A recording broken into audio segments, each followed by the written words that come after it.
Hey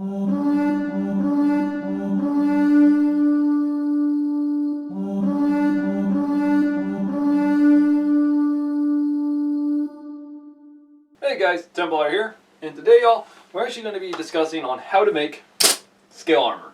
Now, I don't know if y'all have seen my past video shorts on how to make scale armor, and with me constantly having to make this big beauty, and a couple of y'all have actually asked me on like how to make this and such, and as well, I've even seen some of y'all comments that y'all are going to make it for certain equipment and such.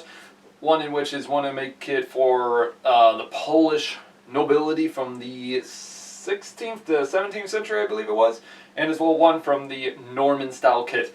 Which, here's the thing, y'all are pretty bold to make something like that, because one, this is the Polish equivalent of the scale armor from that timeline of the 17th and 16th century, which, beautiful style armor, and this stuff is almost identical to this. This is a little bit different, but kind of the same, well, design and make. Norman style scale armor, a little more like this, but a little different. So, how would it be to actually be making scale armor? Well, I want to put this out here, y'all. Before y'all start buying your scales, make sure to buy a proper form of padding. That's right, padding. Don't just willy-nilly buy a leather or whatever, even though leather can provide some form of protection, but the problem is, if you're going to take blunt impact, it's probably best that you wear some form of padding underneath. Now, many of y'all have asked, where do I get most of my information from? Here's the thing, I get most of my information from mostly by looking up historical information, such as that of which, what equipment would they have been using at the time. Now, think about it like this.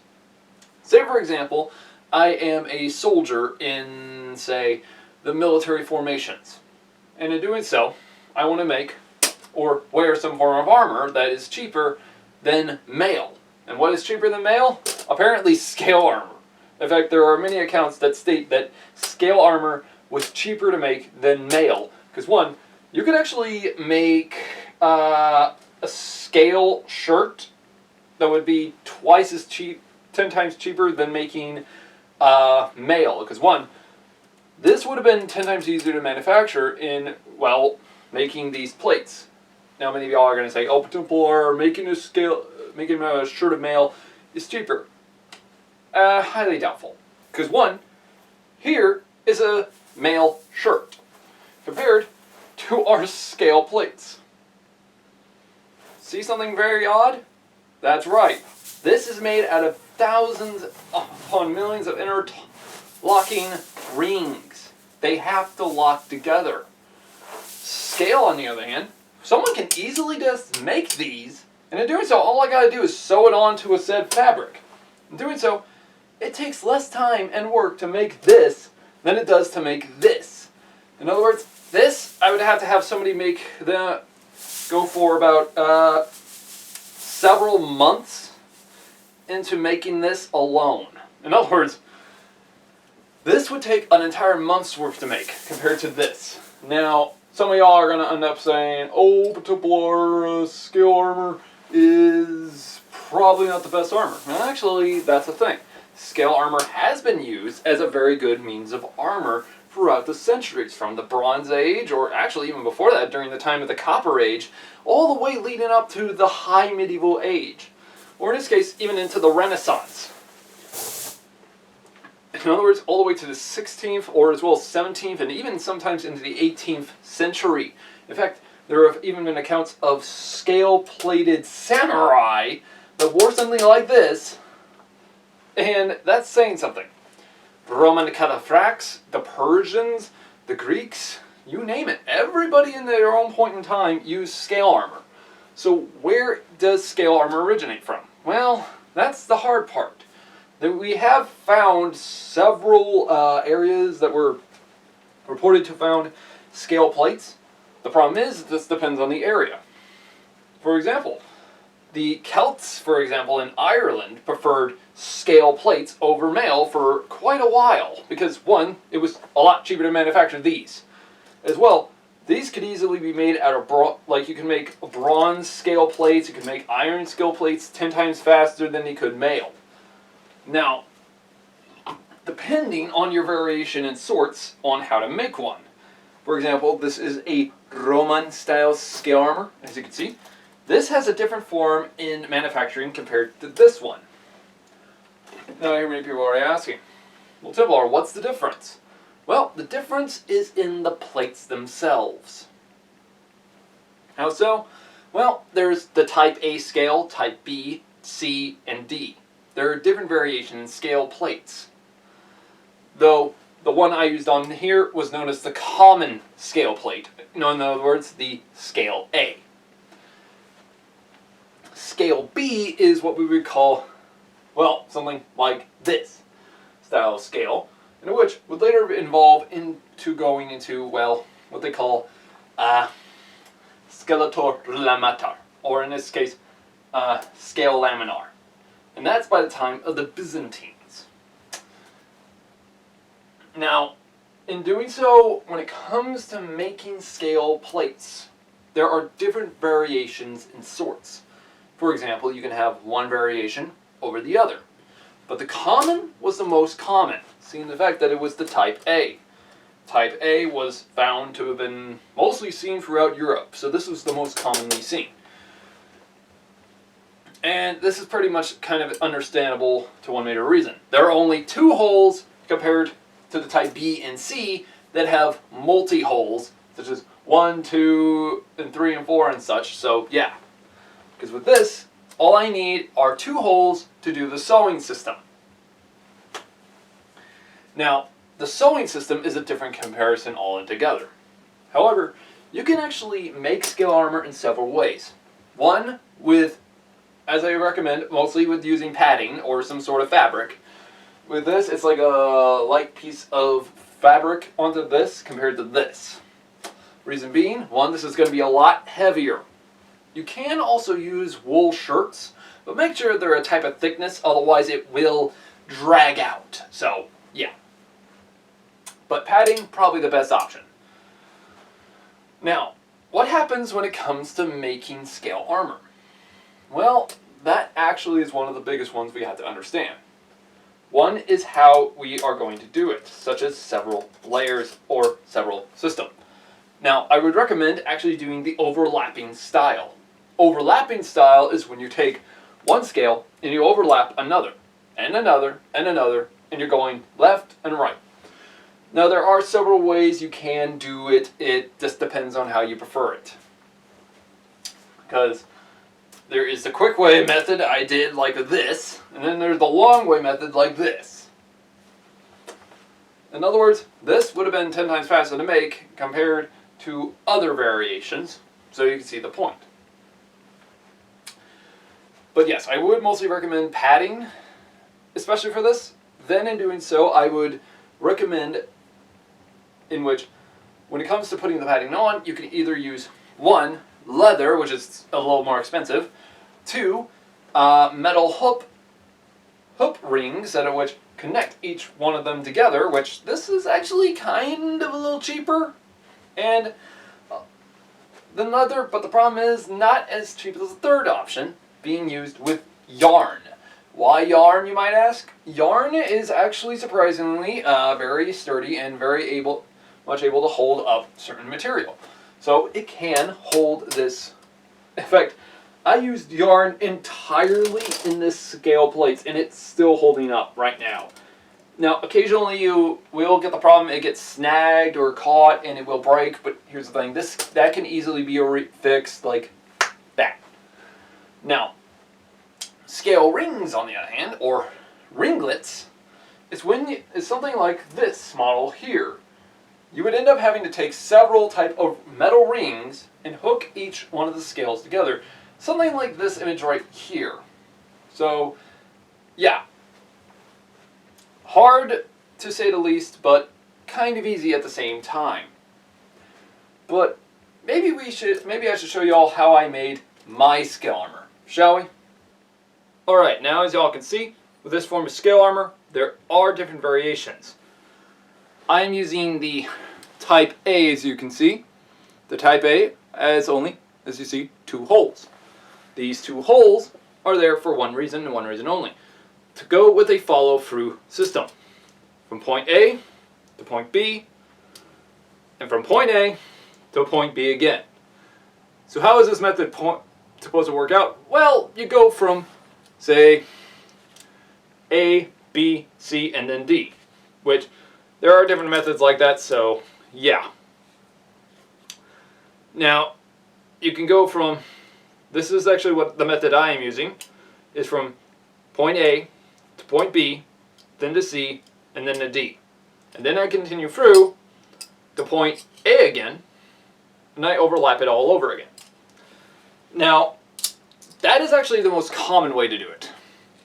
Now, another way you can also do it is, say, with a form of lock stitching, which this actually helps out the said fabric to hold on together, and as well even makes it less able to break the threads.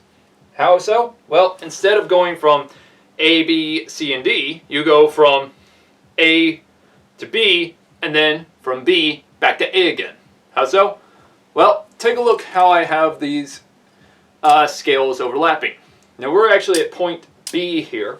So what I do is I take my said needle, do another hole through the same hole like here,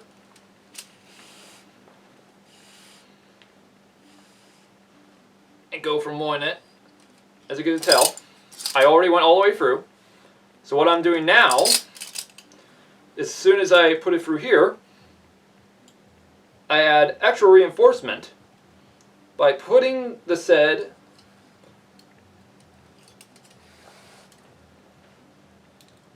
needle right through each one of these loops here. This actually adds extra form of strength to the said fabric. In other words, it makes it a little less likely to break the fabric. So if y'all want more extra, like if y'all are, say, in reenactment, doing forms of reenactment and such, and want this stuff to hold out a little more, then I recommend doing that type of sort. Because as you can tell, it actually can hold up a little bit longer now. Let's just pull that all the way through. And in doing so, it makes it slightly harder to remove. This style and method actually is probably the best. And in doing so, you would then go from, say, point B all the way back to point A. And as such, you would then take from point A again, go back to point B, and do it all over again. This type of method is going to be a long one, but it is going to make the armor slightly stronger. However, another style and method. Let's go back to our beginning. Alright, now another method I would recommend is actually using the said other common method. The common method is when you take your needle, push it through one end, put it in through, so. As soon as you put that one on, then you overlap the other.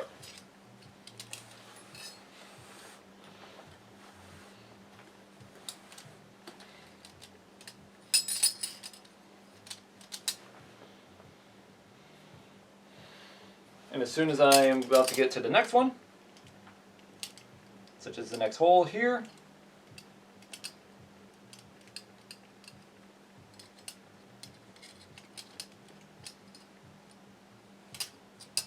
put it in through here, take your next scale, overlap it, and there you go.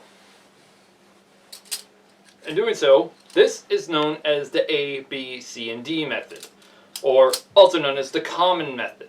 You go from left to right, and in doing so, you just keep following through all the way to the top. This type of method is the most common, so it's called the common method. And it can actually be seen in various type of designs. Now, this design, though, is mostly seen with threaded pieces like this. However, other pieces like that, of which we see like at common stores, for example, stores end up having different versions of armor, have different variation in models. Such as, I could actually see some people end up having plate armor in different assortments. But it depends on the said user of what style of plate you need.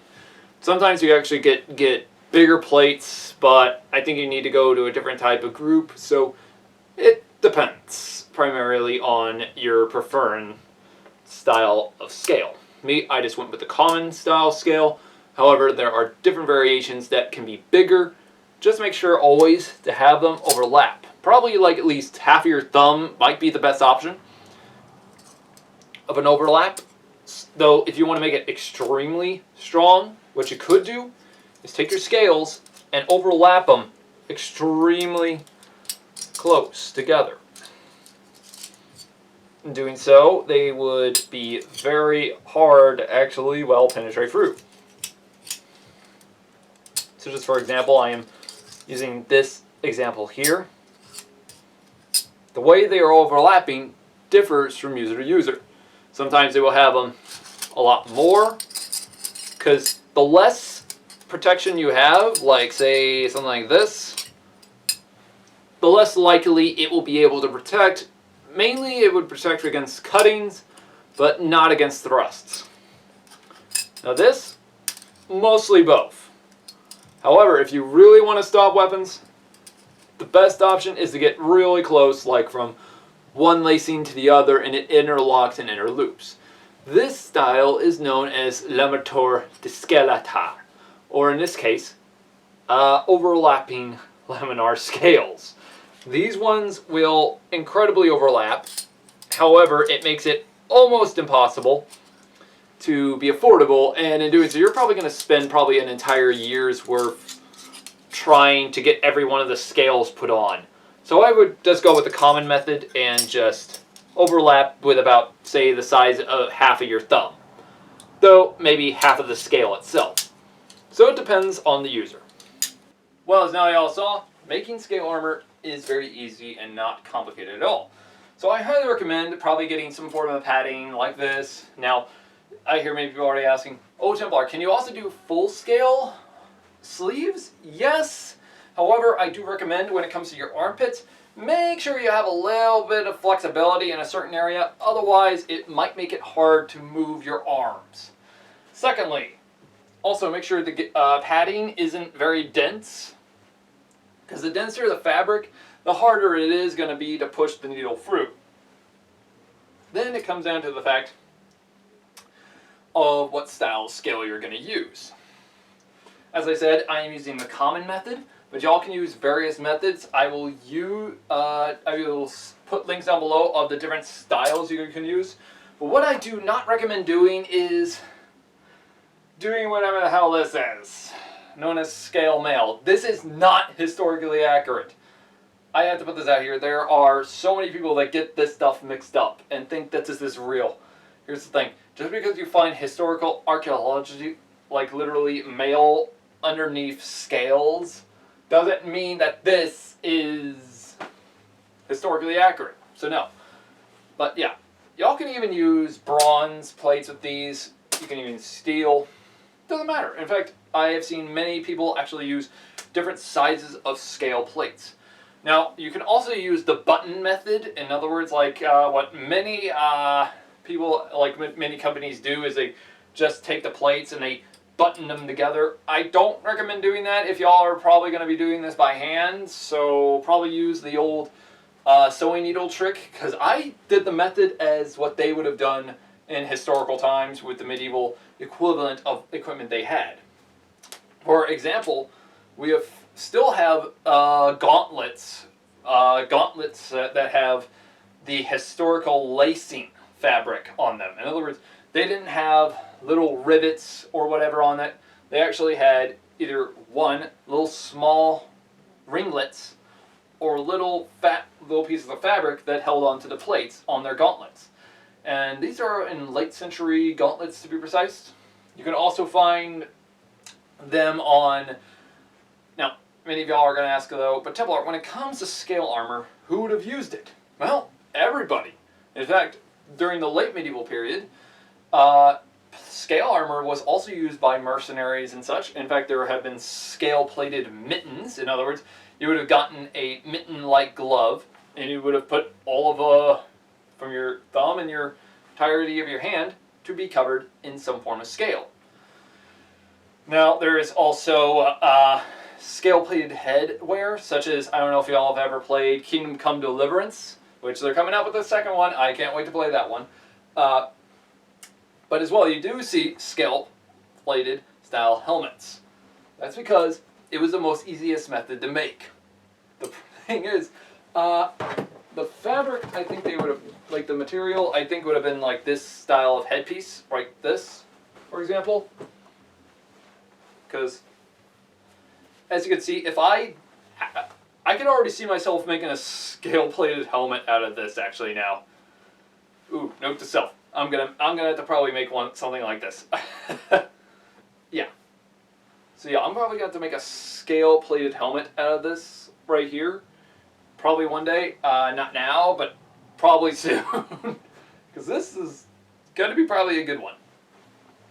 But the thing is, making scale armor is effectively easy and very cheap.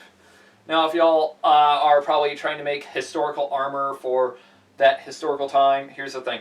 Making scale armor is easy, it's affordable, it's not that hard. So I would mostly use the common style. If y'all are wanting to do it, here's the thing. Just do the overlapping from point A to point B, then C into D. In other words, you just keep going up. Now, many of y'all are going to probably say, oh, but Templar, what if I need to make like a scale-plated aventail? Such as, now I hear maybe you're already asking this one.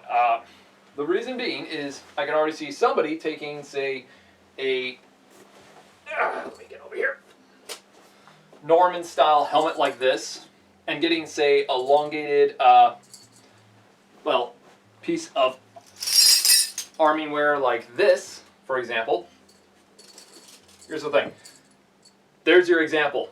You can easily just get this style, like literally, if y'all want to, get a said Crusader helmet like this, or something like this, and you could just easily attach the scale plates. And in doing so, what I recommend doing then is probably drilling holes in the said helmet you plan on using it with, and the bottom half is to be covered in scales. Whatever the helmet is to cover is this blank. Now this is up to y'all. This is up to y'all. I don't know how y'all are going to want it to look, but there are different variations in designs. So yeah, it's entirely up to y'all on how y'all want to make your scale armor historically accurate. But if y'all want to know where I get my historical information from, I mostly look at historical artwork. That's right, historical artwork is actually the best way to get our information. Now, many of y'all are going to say, oh, but how did you know about the material?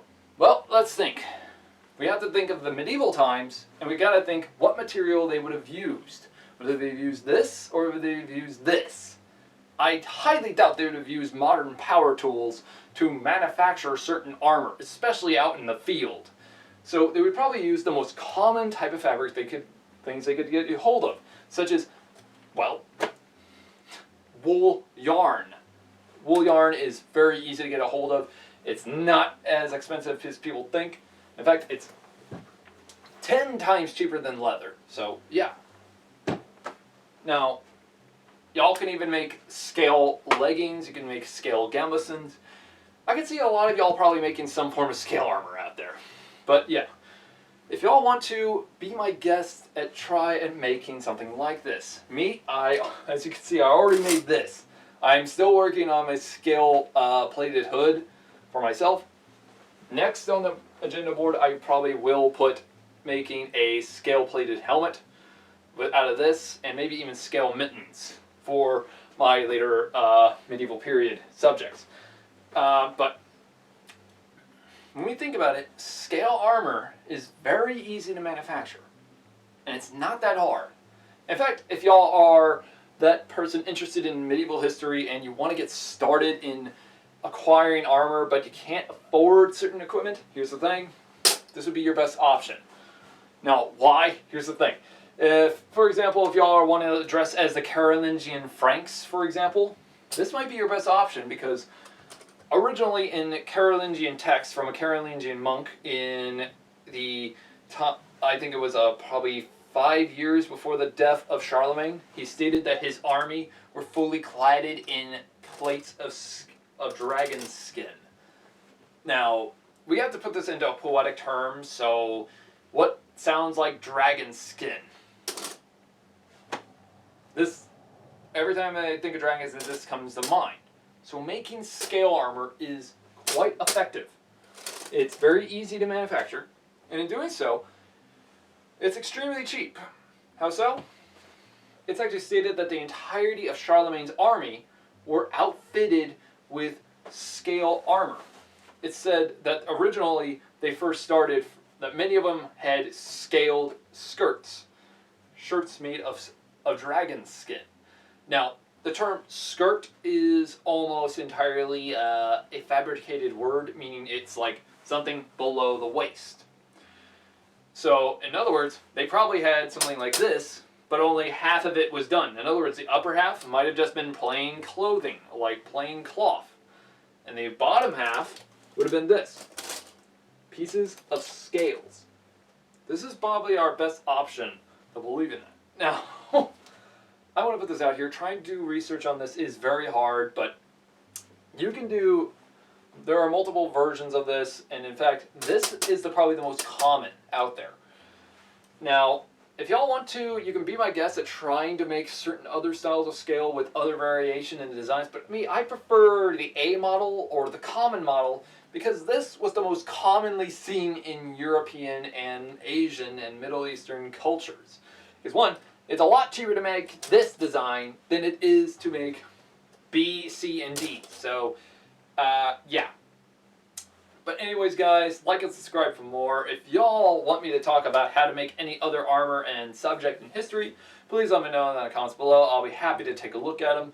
But yeah, I am extremely hoping that many of y'all can actually take information from this and make yourselves your own version of scale armor. Because I'd like to see what y'all end up making in the near future. But anyways, guys, it's been Celtic Templar. Hope to see y'all in the next one.